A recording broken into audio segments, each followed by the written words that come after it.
Morning students, we are going to start lecture 4 and the name of the chapter is electricity. Okay student, तो हम लोग start करने जा रहे हैं लेक्चर 4 और चैप्टर का नाम क्या है, इलेक्ट्रिसिटी, जो कि आप लोग जानते हैं how much important is electricity for you. Okay, तो आइए हम लोग देखते हैं. लेक्चर 1 देख चुके हैं, लेक्चर 2 में क्या था, लेक्चर 3 में क्या था और अब लेक्चर 4 हम लोग देखने जा रहे हैं. ठीक है, तो सारा जो जितना कुछ पढ़ाया जा रहा है आपको बोर्ड में, आई होप कि आप लोग सारा कॉपी में अच्छे से उसको लिख चुके होंगे.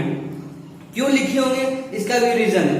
क्योंकि सारा ये जितना भी पढ़ाया जा रहा है, सारा इंपॉर्टेंट टर्म सब पढ़ाया जा रहा है और सारा सीबीएसई में पूछा जाता है. ठीक है, तो आइए हम लोग देखते हैं लेक्चर 4 और आप लोग कॉपी पेन रेडी रखिए, सारा कुछ लिखते जाइएगा बोर्ड में. ठीक है ना स्टूडेंट्स, तो अभी हम लोग देखते हैं लेक्चर 4 में क्या क्या बताया जा रहा है.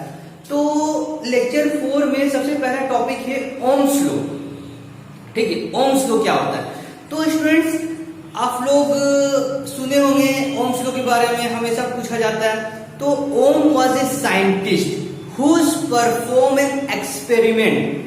ठीक है, ओम जो है वो एक साइंटिस्ट था. अब आप लोगों को पता है साइंटिस्ट है तो कुछ ना कुछ तो एक्सपेरिमेंट करेगा ही. ठीक है ना, तो अब क्या एक्सपेरिमेंट किया वो देखेंगे. तो ओम क्या बताया, current is directly proportional to potential difference. Ohm was a scientist whose perform an experiment and give the relationship between the current and potential difference. तो ओम एक साइंटिस्ट था. कभी कभी ये साइंटिस्ट का नेम भी पूछ लेता है. तो ओम जो है साइंटिस्ट का नेम है George Simon Ohm, whose perform an experiment. अब एक एक्सपेरिमेंट परफॉर्म किया. अब वो एक्सपेरिमेंट में बताया क्या वो देखेंगे. तो क्या बताया, ये ओम जो है बता रहा था relationship between electric current, the relationship between electric current and potential difference. The relationship between electric current and potential difference is known as Ohm's law. ठीक है, तो एक रिलेशनशिप बताया इलेक्ट्रिक करंट और पोटेंशियल डिफरेंस के बारे में, उसी को हम लोग कहते हैं ओम्स लॉ. अब यहाँ पे क्वेश्चन एराइज होता है, सर क्या रिलेशन बताया. तो क्या रिलेशन बताया, current is directly proportional to potential difference. Current जो है वो डायरेक्टली प्रोपोर्शनल है पोटेंशियल डिफरेंस का. मतलब क्या स्टूडेंट, करंट अगर बढ़ेगा तो पोटेंशियल डिफरेंस भी बढ़ेगा. ठीक है, या potential difference directly proportional to current, हम लोग ऐसे भी लिख सकते हैं. मतलब पोटेंशियल डिफरेंस बढ़ेगा तो करंट भी बढ़ेगा. अब जो स्टूडेंट लेक्चर 1, लेक्चर 2, लेक्चर 3 नहीं सुने हैं, ठीक है, उसको कंफ्यूजन होगा करंट क्या होता है, पोटेंशियल डिफरेंस क्या होता है. तो सारा कुछ बताया जा चुका है, पोटेंशियल डिफरेंस क्या होता है, करंट क्या होता है, आप लोग लेक्चर जाके वहां पे देखिए. ठीक है, तो करंट बढ़ेगा तो पोटेंशियल डिफरेंस बढ़ेगा. कैसे, मान लीजिए current is measure in ampere. Current जो था एम्पियर में मेजर करते थे. अगर करंट 2 एम्पियर है तो पोटेंशियल डिफरेंस भी 2 एम्पियर होगा, 2 volt. Potential difference is measure in volt. ठीक है, करंट मान लीजिए 3 एम्पियर है तो पोटेंशियल डिफरेंस 3 वोल्ट हो जाएगा.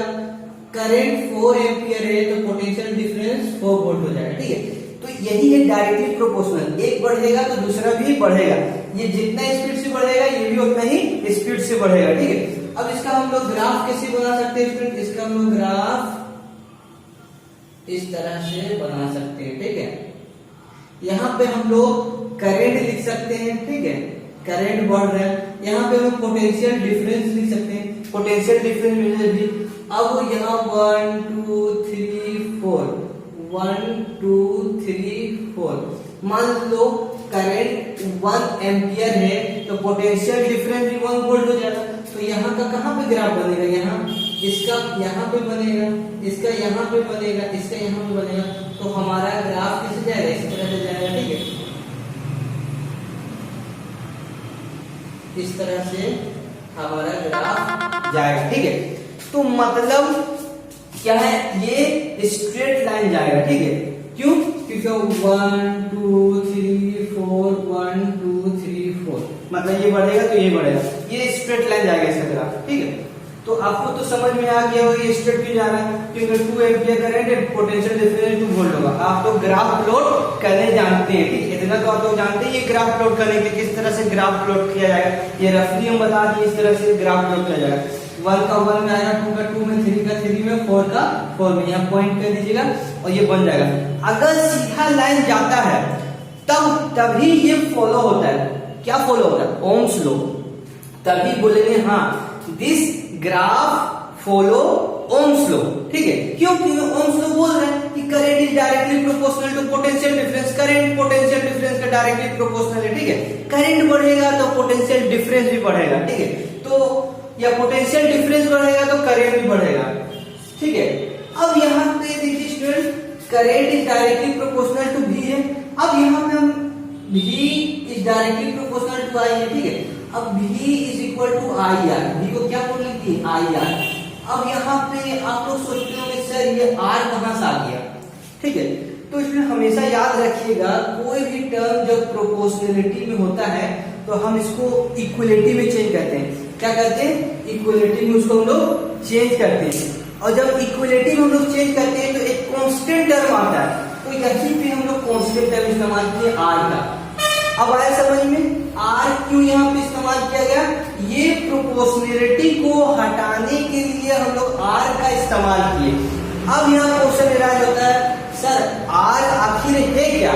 तो R क्या है? R is the constant of proportionality. R is known as resistance of conductor. R क्या है student? Resistance of conductor. R का नाम है रेजिस्टेंस ऑफ कंडक्टर। बस अब हम लोग जानेंगे यहाँ पे कि रेजिस्टेंस होता क्या है। अब हम लोग यहाँ आप लोगों को बताएंगे रेजिस्टेंस क्या होगा, ठीक है। तो आप लोग समझ गए ओम क्या था, ओम लॉ क्या था। ओम लॉ का डेफिनेशन यहाँ पे लिखा हुआ है, ठीक है। आप लोग समझ गए ओम लॉ का एक फॉर्मूला, इसे न्यूमेरिकल भी हम लोग करवाएंगे। अब यहाँ पे एक न्यू टर्म आ रहा है, क्या? Resistance of conductor. अब आप लोग सीखिएगा रेजिस्टेंस क्या होता है, ठीक है। आप लोग इतना लिख लीजिए अपनी कॉपी में, उसके बाद बताएंगे रेजिस्टेंस ऑफ कंडक्टर क्या होता है, ठीक है। देखिए ओके स्टूडेंट्स, हम लोग देखते हैं व्हाट इज रेजिस्टेंस। रेजिस्टेंस क्या होता है, ठीक है। तो क्या है? Resistance oppose the flow of charge और resist the flow of charge. जैसे मान लीजिए आप लोग को बोले कहीं जाने के लिए, ठीक है, आप लोग जा रहे हैं और आपको पीछे से हम पकड़ लिए, ठीक है। तो आप तो चलिएगा लेकिन दिक्कत होगा चलने में, ठीक है। या आपके पीछे कोई सामान हम रख दिए, ठीक है। आप जिस तरह से जा रहे हैं 50 किलो का वजन आपके पीछे रख दिए, तो आपको चलने में तो दिक्कत होगा। जितना तेजी से आप चल रहे थे उतना तेजी से तो आप चल नहीं पाओगे, ठीक है। आपको चलने में दिक्कत होगा। तो बस उसी तरह रेजिस्टेंस है। करंट जो वायर में दौड़ता है स्टूडेंट, करंट क्या था? Flow of charge. करंट क्या था? Flow of charge. फ्लो मतलब बह रहा है, जा रहा है, चार्ज जो है वो जा रहा है। अब वो चार्ज को अगर हम लोग रोकने लगे, कोई चीज रख दे रोकने के लिए, ठीक है, तो वो चार्ज तो जाएगा लेकिन बहुत सारा रुकावट आएगा रास्ता में। उसका चार्ज जो फ्लो कर रहा है तो रास्ता में जो रुकावट आएगा उसी को कहते हैं हम लोग रेजिस्टेंस, ठीक है। तो क्या लिखे? Oppose the flow of charge और resist the flow of current. मतलब करंट जो दौड़ रहा है वो करंट को रोकने का कोशिश कर रहा है। बहुत सारा चीज होता है जो रोकने का कोशिश करता है। क्या क्या होता है ये बताएंगे आप लोगों को, ठीक है। तो वो जो करंट को रोक रहा है, ठीक है, रुकावट बन रहा है करंट के लिए, उसी को हम लोग कहते हैं रेजिस्टेंस। एकदम आसान है समझने के लिए, ठीक है। रेजिस्टेंस उसी को कहते हैं। तो रेजिस्टेंस जैसे करंट का क्या था? करंट का था एम्पियर SI यूनिट, ठीक है। पोटेंशियल डिफरेंस का वोल्ट था। उसी तरह रेजिस्टेंस का SI यूनिट होता है ओम, ठीक है, याद रखिएगा ओम, OHM। और ओम इस तरह भी लिखाता है ओम, ठीक है। तो कभी कभी क्वेश्चन में पूछ देता है एकदम सिंपल सा question, what is the SI unit of resistance. Resistance का यूनिट क्या है? तो ओम, ठीक है। अब रेजिस्टेंस आप लोग जान गए क्या होता है। इससे पहले आप लोग फॉर्मूला देखे थे, ओम क्या था? ओम साइंटिस्ट क्या एक रिलेशनशिप दिया था, current is directly proportional to potential difference या potential difference is directly proportional to current. तो V is equal to IR, ठीक है। ये तो आप लोग पहले देख चुके ये फॉर्मूला। अगर हम R को बाहर निकाल देंगे तो V के नीचे I नहीं आ जाएगा इस तरह से। तो एक मेरा फॉर्मूला बन गया, रेजिस्टेंस का फॉर्मूला बन गया पोटेंशियल डिफरेंस बाय करंट। अब यहीं पे स्टूडेंट क्वेश्चन आता है कि डिफाइन 1 ओम। अब स्टूडेंट याद किया कि ओम क्या होता है, Ohm was a scientist who perform experiment and give the relationship between, एक रिलेशनशिप था, क्या था, potential difference is directly proportional to current. अब यहाँ पे आ गया 1 ओम, तो स्टूडेंट सोचने लगता है कि 1 ओम हम लोग कैसे लिखेंगे, तो एकदम आसान है। सबसे पहले ओम हम लोग जानेंगे क्या था, ओम जो था उसका unit R, resistance is equal to V by I, ये तो आप जान लेंगे फॉर्मूला, ठीक है। अब रेजिस्टेंस का जो यूनिट है ये ओम है, तो यहाँ हम लोग सिर्फ ओम लिख दिए, ठीक है। अब क्वेश्चन क्या पूछा है, व्हाट इज 1 ओम, ठीक है, 1 ओम क्या है, तो रेजिस्टेंस का यूनिट ओम होता है ना, तो सिर्फ यहाँ 1 बैठा दिए, ठीक है। अब पोटेंशियल डिफरेंस 1 वोल्ट लिख दिए, करंट 1 एम्पियर लिख दिए। अब सोच रहे आप सर ऐसे कैसे लिख दिए, तो रेजिस्टेंस को क्या बोलते हैं, ओम से मेजर करते हैं ऐसा यूनिट, तो यहाँ पे 1 ओम लिख दिए, कुछ गड़बड़ है यहाँ पे, 1 ओम लिख दिए। पोटेंशियल डिफरेंस को हम लोग यूनिट है वोल्ट, तो 1 वोल्ट लिख दिए। करंट का है एम्पियर, ऐसा यूनिट एम्पियर है, तो 1 एम्पियर लिख दिए। बस आपका 1 वोल्ट का डेफिनेशन क्लियर हो गया। 1 ohm is defined as 1 potential difference by 1 ampere, यही हो गया आपका 1 ओम। सिंपल सा, सिर्फ ये याद रखिएगा, खुद से सेंटेंस बना के आप लोग लिख दीजिएगा, ठीक है, ठीक है। अब यहाँ पे 2 चीज का कॉन्सेप्ट आप लोग क्लियर करना जरूरी है कि रेजिस्टेंस तो बोलिएगा हम लोग तो समझ गए, रेजिस्टेंस होता है सर कि resist the flow of current, मतलब करंट को रोकने का काम करता है। तो करंट आप लोग जानते हैं, करंट कब होता है, फ्लो ऑफ चार्ज, जब चार्ज फ्लो करता है तभी करंट होता है, उसी को हम लोग करंट कहते हैं। तो क्या रोक रहा होगा वहां पे, चार्ज जो फ्लो कर रहा होगा, तो चार्ज जो फ्लो करता था क्या था, प्रोटॉन या इलेक्ट्रॉन जो भी फ्लो कर रहा था, ठीक है, तो जो फ्लो कर रहा था उसी को रोकेगा, ठीक है। तो देखिए यहां पे मान लीजिए कोई एल्युमिनियम वायर है, ठीक है, एल्युमिनियम वायर के अंदर का एटम्स, देखिए ये एटम्स नजर आ रहा है, ये जो देख रहे हैं ये एटम्स नजर आ रहा है, ठीक है, ये एटम्स है। अब एटम्स आप लोग जानते हैं, एटम्स में इलेक्ट्रॉन होता है, इलेक्ट्रॉन क्या होता है, रिवॉल्विंग अराउंड द न्यूक्लियस, मतलब ऑर्बिट में इलेक्ट्रॉन घूमते रहता है। जो आउटर मोस्ट ऑर्बिट में होता है वही एक एटम से दूसरे एटम में जाता है, उसी से क्या होता है, करंट बनता है, ठीक है। तो अब हम लोग देखेंगे, मान लीजिए यहाँ पे एक एटम से इसका इलेक्ट्रॉन फ्लो कर रहा है, इसका इलेक्ट्रॉन फ्लो कर रहा है, इसका इलेक्ट्रॉन फ्लो कर रहा है, तो यहाँ पे आप लोग देखिए सब आउटर मोस्ट ऑर्बिट में इलेक्ट्रॉन होगा और फ्लो करेगा। तो ये जो फ्लो कर रहा है ये एटम्स रोकेगा नहीं, ये एटम्स रोकने का काम करेगा, ठीक है। तो resist the flow of current, और मतलब electron facing obstructional several number of time, this is known as resistance. यहां लिख लीजिए इलेक्ट्रॉन, यहां लिख लीजिए electron facing obstruction, OBSTRACTION, electron facing obstruction several number of time, this is known as resistance।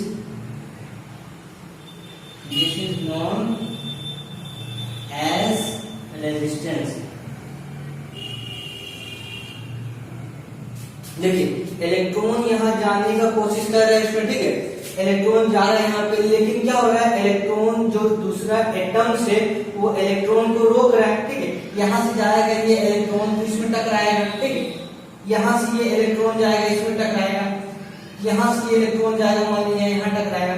मतलब क्या, इलेक्ट्रॉन फ्रीली मूव नहीं कर रहा, इलेक्ट्रॉन फ्रीली मूव नहीं कर रहा, इसी को हम लोग कहते हैं रेजिस्टेंस। और एक चीज जान लीजिए, जहां पे इलेक्ट्रॉन का रुकावट बहुत ज्यादा होगा उसको हम लोग कहेंगे हाई रेजिस्टेंस। क्या कहेंगे, हाई रेजिस्टेंस। हाई रेजिस्टेंस मतलब बहुत सारा एटम्स है वो मटेरियल के अंदर या एल्युमिनियम के अंदर या कॉपर के अंदर जो कि इलेक्ट्रॉन को रोक रहा है, फ्रीली मूव नहीं कर रहा, फ्रीली मूव नहीं कर रहा, ठीक है। जब फ्रीली मूव नहीं करेगा तो करंट भी कम जनरेट होगा, ठीक है। तो high resistance less current flow, जहां भी हाई रेजिस्टेंस का बात होगा मतलब इलेक्ट्रॉन फ्रीली मूव नहीं करेगा, और जब इलेक्ट्रॉन फ्रीली मूव नहीं करेगा स्टूडेंट तो वहां पे लेस करंट मतलब कम करंट प्रोड्यूस होगा, कम करंट बनेगा वहां पे, ठीक है। अब यही पे लो रेजिस्टेंस, अब ये था हाई रेजिस्टेंस। हाई रेजिस्टेंस मतलब number of atoms will be more and obstruction will be more. Number of electron atoms ज्यादा होगा तो जो इलेक्ट्रॉन एटम से निकल के मूव करेगा वही ना करंट को ले जाएगा। अब बहुत सारा एटम्स रुकावट बनेगा उसमें, तो वो हाई रेजिस्टेंस हो जाएगा। जब ज्यादा रेजिस्टेंस हो जाएगा तो करंट क्या होगा स्टूडेंट, करंट का फ्लो भी कम हो जाएगा, ठीक है। तो अब लो रेजिस्टेंस, लो रेजिस्टेंस कैसे हो जाएगा, मान लीजिए एटम्स है, ठीक है। लो रेजिस्टेंस कोई मटेरियल है, एल्युमिनियम ही मान लीजिए या सिल्वर गोल्ड जो मानना मान लीजिए, ठीक है। अब इसमें क्या होगा, आउटर मोस्ट में जो इलेक्ट्रॉन रहेगा वो फ्लो करेगा तभी करंट प्रोड्यूस होगा। अब ये फ्लो करेगा, ये फ्लो कर रहा है, ठीक है। इसका ये यहाँ फ्लो करेगा, ये फ्लो करेगा, इसका जो इलेक्ट्रॉन है ये फ्लो करेगा, ये सब एटम्स है, ठीक है। ये सब गोल गोल जो है ये एटम्स बताए आप लोगों को। एटम्स के ऊपर इलेक्ट्रॉन होता है, आउटर मोस्ट वैलेंस इलेक्ट्रॉन को कहते हैं। तो ये फ्लो करेगा, फिर यहां से ये फ्लो करेगा। अब देखिए ये आसानी से फ्लो कर रहा है, तो जब इलेक्ट्रॉन जो है वो आसानी से फ्लो करेगा तो उसको हम लोग कहेंगे लो रेजिस्टेंस, ठीक है। और जब लो रेजिस्टेंस होगा स्टूडेंट तो मोर करंट फ्लो, मतलब ज्यादा करंट का फ्लो होगा, ठीक है। अब देखिए कोलेशन, कोलेशन में टकराना, तो इलेक्ट्रॉन जो फ्लो कर रहा है वो एटम्स इसमें कम है, तो कम एटम से ये इलेक्ट्रॉन टकराएगा। और जब कम कोलेशन होगा तो इलेक्ट्रॉन फ्रीली मूव करेगा, तेजी से मूव करेगा। जब इलेक्ट्रॉन तेजी से मूव करेगा तो मोर करंट फ्लो, ज्यादा करंट फ्लो करेगा। यहां लिख लीजिए coalition will be less, COLLOSION, coalition will be less, more number of electron will be flow, more number of more number of electrons will be flow. So therefore this is known as less resistance. तो यही है basic concept resistance जानने का। Resistance मतलब होता है रुकावट, क्या रोकेगा, करंट को रोकेगा। कैसे रोकेगा, ऐसे ही रोकेगा। हर एक मटेरियल एटम से बनता है स्टूडेंट, आप लोगों को पता होना चाहिए। हर एक चीज एटम से बनता है और एटम में इलेक्ट्रॉन रिवॉल्व करता है और इलेक्ट्रॉन जो आउटर मोस्ट ऑर्बिट में होता है वो मूव करता है, उसी से करंट प्रोड्यूस होता है, जो कि लेक्चर फर्स्ट में आप लोगों को हम बता चुके हैं। और अगर कोलेशन ज्यादा होगा, बहुत ज्यादा कोलेशन होगा, एटम्स ज्यादा होगा तो कोलेशन ज्यादा होगा। जब ज्यादा कोलेशन होगा तो हाई रेजिस्टेंस होगा, ठीक है। ये आप लोग लिख लीजिए, उसके बाद और हम आगे बताएंगे आप लोगों को। अब रेजिस्टेंस आप लोग जान गए स्टूडेंट। अब हम लोग देखेंगे what are the factor on which resistance depends. अब क्या क्या ऐसा फैक्टर है जो कि रेजिस्टेंस डिपेंड करता है। तो क्वेश्चन आता है what are the factor on which resistance depends, क्या क्या फैक्टर है जिसके कारण रेजिस्टेंस डिपेंड किसमें डिपेंड्स होता है। और इससे रिलेटेड क्वेश्चन आता है, कैसे क्वेश्चन आता है हम अभी बताएंगे आप लोगों को, ठीक है। तो सबसे पहले लेंथ ऑफ द कंडक्टर, जो भी कंडक्टर है एल्युमिनियम का हो, कॉपर का हो, वो length. Resistance will increase with increase in length, मतलब resistance is directly proportional to the length of the conductor. L मतलब लेंथ ऑफ द कंडक्टर, मतलब मान लीजिए ये एक कंडक्टर है, ये कंडक्टर है, ठीक है। इसका लेंथ को हम बढ़ा लिए, मान लीजिए 5 सेंटीमीटर है, इसको 10 सेंटीमीटर कर लिया। तो अगर ये 5 सेंटीमीटर से 10 सेंटीमीटर हो गया तो क्या होगा, length is directly proportional to resistance, मतलब लेंथ, इसका लेंथ बढ़ेगा तो रेजिस्टेंस बढ़ेगा। ऐसे पहले बताया था जब रेजिस्टेंस बढ़ेगा स्टूडेंट तो less number of electron will flow, तो कम इलेक्ट्रॉन फ्लो करेगा, जिसके कारण करंट भी कम होगा। मतलब रेजिस्टेंस लेंथ बढ़ाएंगे तो रेजिस्टेंस बढ़ेगा और करंट कम होगा, ठीक है। तो अब देखिए मान लीजिए एक लेंथ ऑफ द कंडक्टर है, देखिए यहाँ पे मान लीजिए यहाँ पे एक कंडक्टर है, ठीक है। मान लीजिए 5 सेंटीमीटर का, मान लीजिए 5 सेंटीमीटर, ठीक है। इसमें इलेक्ट्रॉन मान लीजिए 2 3 4 5 6 7 इतना इलेक्ट्रॉन है इसमें, ठीक है। अब यहाँ पे इतना एटम्स है, सॉरी इतना एटम्स है और सारा से इलेक्ट्रॉन निकलेगा, फ्लो करेगा तब ना करंट जनरेट होगा। अब सारा से इलेक्ट्रॉन फ्लो हो रहा है, ठीक है, इलेक्ट्रॉन का फ्लो हो रहा है। अब यही साइज को हम बढ़ा दिए, यही साइड को क्या किए हम, बढ़ा दिए। ठीक है, देखिए रेजिस्टेंस जब था, resistance directly proportional to L है, तो 5 सेंटीमीटर में इतना रेजिस्टेंस था, हम बढ़ा दिए तो 10 सेंटीमीटर कर दिए। तो मान लीजिए इसमें एटम्स, मान लीजिए इसमें 100 एटम्स, कितने एटम्स इसमें 100 एटम्स, 100 एटम से सारा इलेक्ट्रॉन निकलेगा। ठीक है, 5 सेंटीमीटर में 100 एटम्स है। अब जितना लेंथ होगा उतना रेजिस्टेंस होगा, लेंथ हम लोग बढ़ा दिए 10 सेंटीमीटर कर दिए, तो एटम्स कितना हो जाएगा, तो एटम्स भी बढ़ जाएगा। ठीक है, एटम्स भी यहाँ क्या होगा, बढ़ेगा। तो एटम देखिए यहाँ पे 100 एटम्स था और 10 सेंटीमीटर कर दिए, तो एटम्स जो है, देखिए अच्छे से, एटम जो है वो बढ़ गया। ठीक है, अब एटम्स बढ़ने के कारण इलेक्ट्रॉन जो फ्लो करेगा, अब उसके सामने ज्यादा एटम्स आ गया, मतलब ज्यादा रुकावट आ गया। इसमें तो रुकावट था नहीं, अब इसमें क्या हो गया, जब लेंथ बढ़ा तो ज्यादा रुकावट आ गया। इसका मतलब क्या है, लेंथ बढ़ाएंगे तो रेजिस्टेंस भी बढ़ेगा। क्वेश्चन आएगा, if a conductor is 5 centimetre then we increase the area 10 centimetre, then what will happen with the resistance of the conductor. Hindi में सुनिए क्वेश्चन क्या बोला, और आया भी क्वेश्चन ये सीबीएसई में। ठीक है, बोला है कि लेंथ जो है कंडक्टर का 5 सेंटीमीटर है और वो उसका रेजिस्टेंस जो है वो इतना है।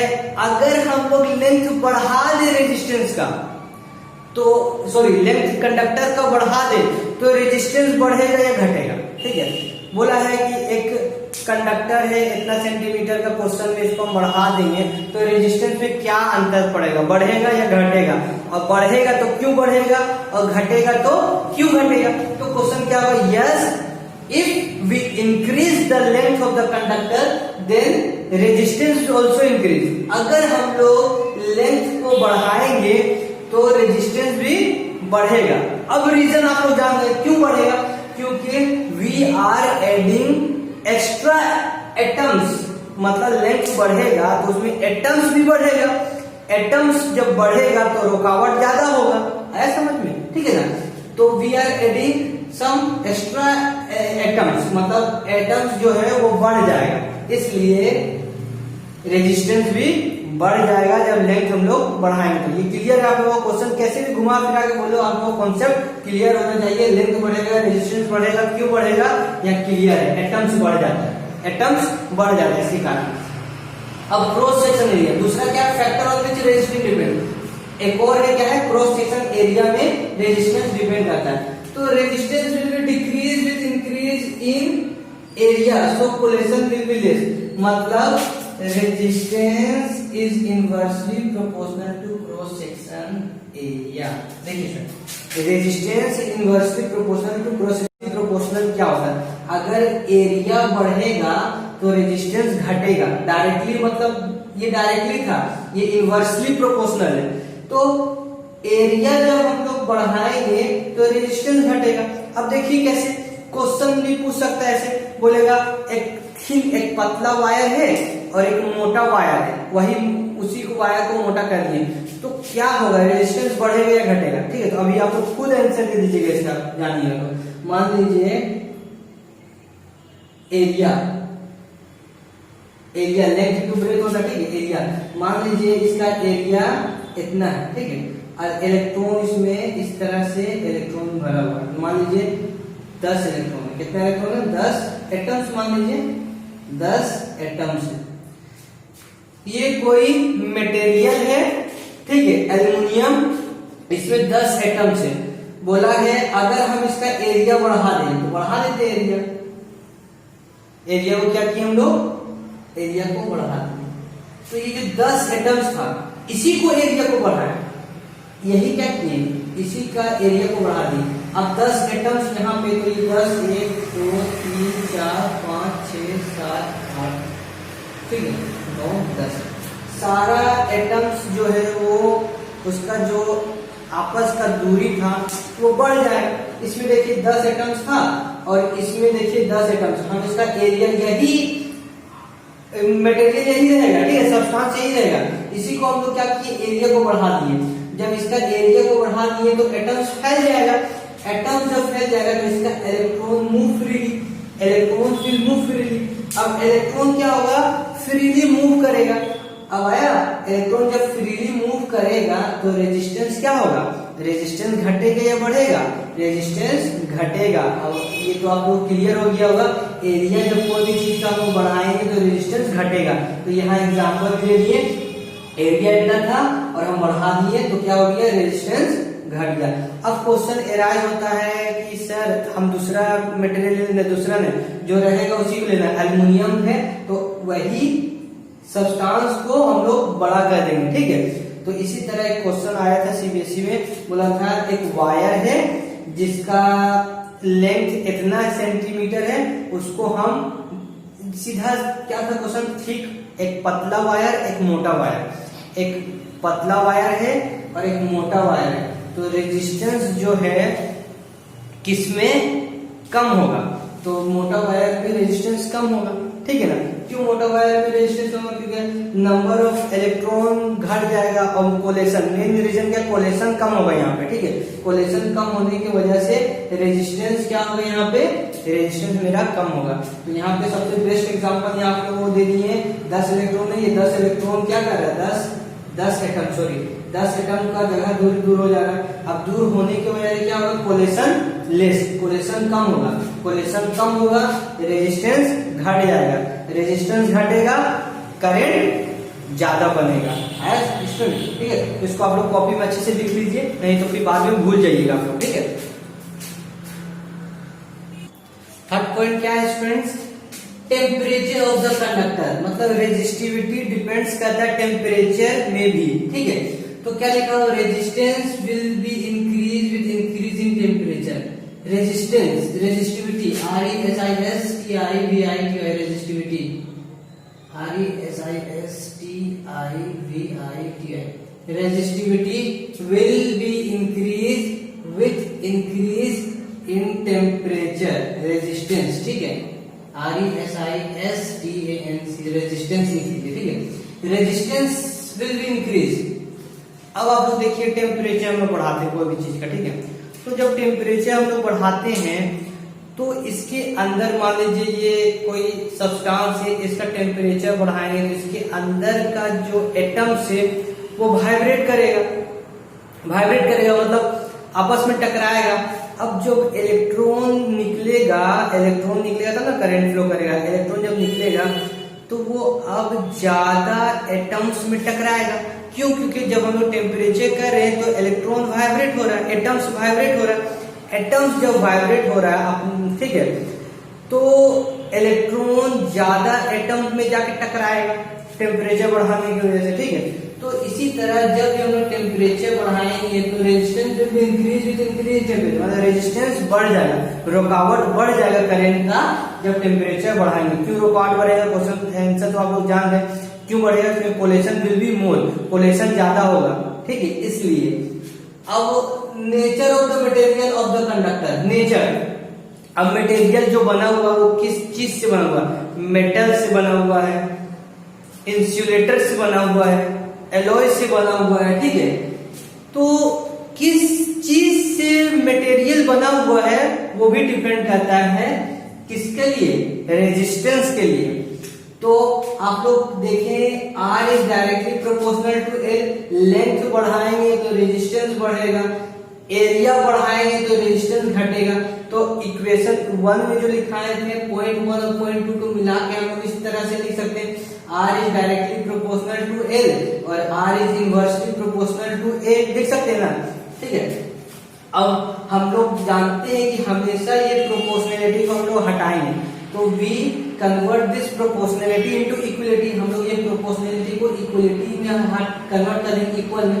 ये प्रोपोर्शनैलिटी को इक्वलिटी में जब हटाया तो हम लोग एक टर्म इस्तेमाल किए इसका, इसको हम लोग कहते हैं रो, क्या कहते हैं, रो, और इसका नाम क्या है, स्पेसिफिक रेजिस्टेंस और रेजिस्टिविटी, ठीक है। तो ये फॉर्मूला मेरा इक्वेशन 1 और 2, पॉइंट नंबर 1 और पॉइंट नंबर 2 से बन गया। प्रोपोर्शनैलिटी को हटा के हम लोग इक्वलिटी लाए, इसको लगाए, ठीक है। ये क्या है मेरा, स्पेसिफिक रेजिस्टेंस और रेजिस्टिविटी, ठीक है। अब यहाँ पे स्टूडेंट क्या होता है, कंफ्यूज हो जाता है, क्वेश्चन में आता है डिफाइन द रेजिस्टेंस और डिफाइन रेजिस्टिविटी। तो इसमें अंतर होता है। रेजिस्टेंस अभी जो बता रहे हो वो रेजिस्टेंस है, और रेजिस्टेंस के अंदर जो इस्तेमाल होता है उसको बोलते हैं रेजिस्टिविटी। अभी जो इस्तेमाल हुआ है इसी का रेजिस्टेंस का अंदर तो टर्म इस्तेमाल हुआ रेजिस्टिविटी का, जिसको रेजिस्टिविटी कहते हैं। दूसरा स्टूडेंट क्या कंफ्यूज हो जाता है, मतलब what are the SI unit of resistance. तो एसआई यूनिट रेजिस्टेंस का क्या था, ओम था। अगर पूछे what is the SI unit of resistivity तो ओम लिख देगा तो गलत हो जाएगा। एसआई यूनिट क्या है, ओम मीटर, शॉर्ट में लिख दिए ओम मीटर। रेजिस्टिविटी का यूनिट ओम मीटर है, इसको स्पेसिफिक रेजिस्टेंस कहते हैं, ठीक है। दूसरा क्या है, value of resistance will be very low, मतलब मेटल में जो रेजिस्टेंस होगा बहुत ही कम होगा। उसके बाद एलॉय में, और सबसे ज्यादा क्या होगा, इंसुलेटर में, यहाँ लिख दिए insulator resistance is very high, मतलब एलॉय में इंसुलेटर में जो होगा रेजिस्टेंस स्टूडेंट वो बहुत ही हाई होगा, ठीक है। तो ये आप लोग समझ गए, ये लिख लीजिए कॉपी में। एसआई यूनिट है, इसको हम लोग कहते हैं स्पेसिफिक रेजिस्टेंस। ये कहां से आया, इक्वेशन 1 और इक्वेशन 2 से आया, ठीक है। तो ये सब चीज में, ये सब टर्म में क्या था कि रेजिस्टेंस डिपेंड्स होता है, ये सब चीज में 1 2 3 4 चीज लिखा है जिसमें रेजिस्टेंस क्या होता है, डिपेंड होता है। What are the factor on which resistance depend, ये सब फैक्टर था जिसमें रेजिस्टेंस जो स्टूडेंट वो डिपेंड करता था। तो आप लोग देख लिए, समझ गए, ये लिख लीजिए। इससे क्वेश्चन भी रिलेटेड आता है, सारा डील करते हुए क्वेश्चन में, ठीक है। तो इसको लिख लीजिए आप लोग।